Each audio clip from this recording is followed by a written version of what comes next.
Hello, I will now show you how to texture a 3D model in Autodesk 3ds Max. First, you need a proper 3D model. I will be using this model of a rat.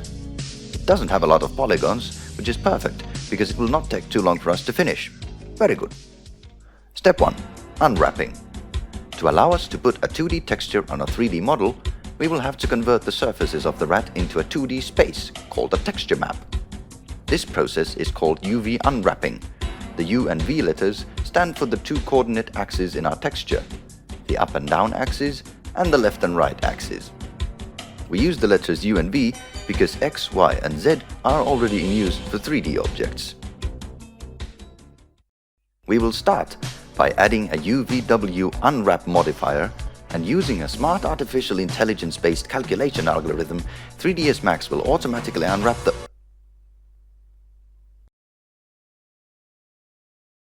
Because 3ds Max's automatic unwrapping is clearly completely unfit for any advanced use, we will proceed by doing the work manually ourselves.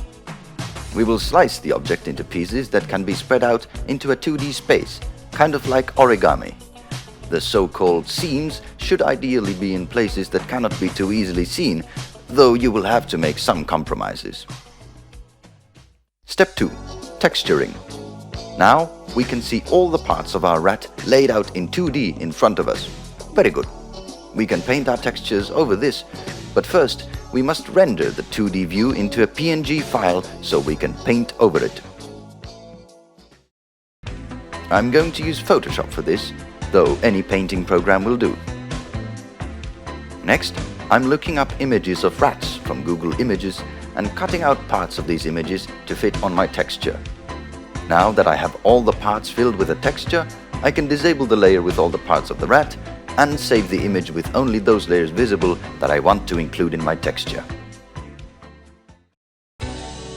Now we can see the rat is fully textured in all its glory. Very good. You can now make textures for any 3D model you wish. Thank you for watching.